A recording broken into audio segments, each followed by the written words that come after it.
1/3 of the world's population lives in the Commonwealth.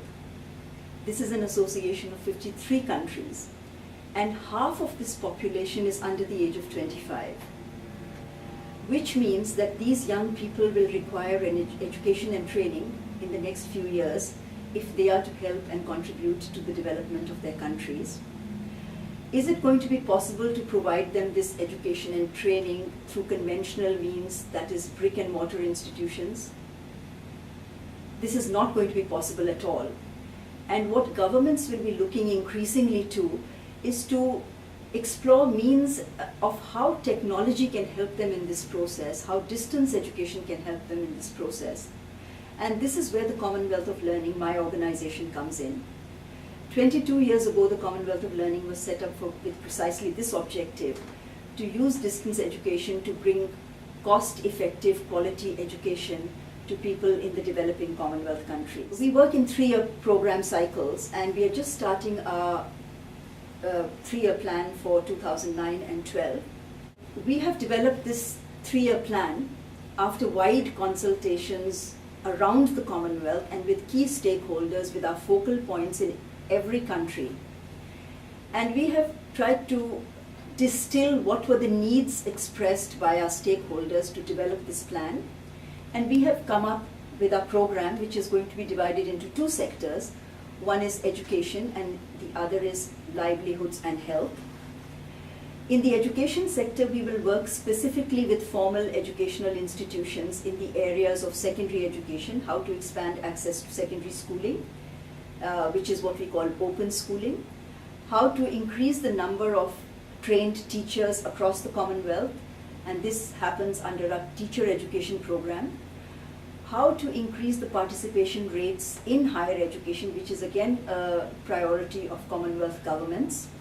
This will be done through our initiative in higher education, and how to help the small states of the Commonwealth, which is 32 small states, overcome challenges of the digital divide and capacity in ICT development through the virtual university for small states of the Commonwealth. So in our education sector, we'll be looking at open schooling, teacher education, higher education, and the virtual university for small states of the Commonwealth.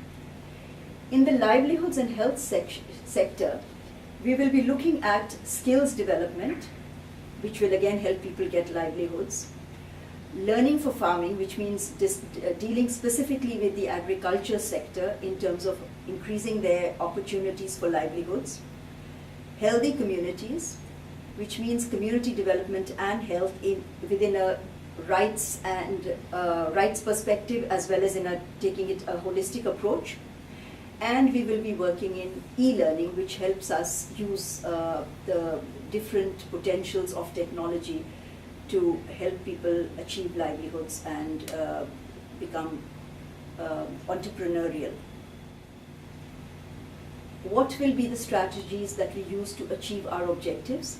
We have identified 5 core strategies. One is that we will help develop the capacity within countries. We will help governments develop policies. These policies could also be at the institutional level.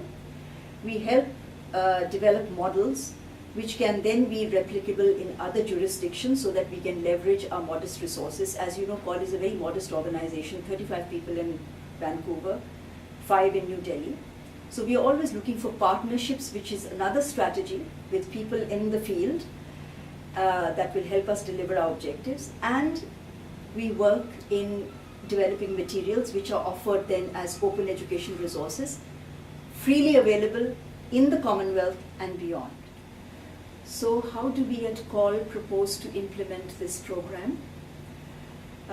What we are going to be doing is developing country action plans for each of the 49 countries in which we work, and discuss them with our focal points and stakeholders in the country to ensure that these are mapped onto their priorities and needs. And then we will start implementing these over the next 3 years. If you're interested in more details, my colleagues will be speaking to you about their initiatives. As I said, we have 8 initiatives, and they will be elaborating the details of what they'll be doing in each initiative. Further details are available on our website at www.col.org. Thank you.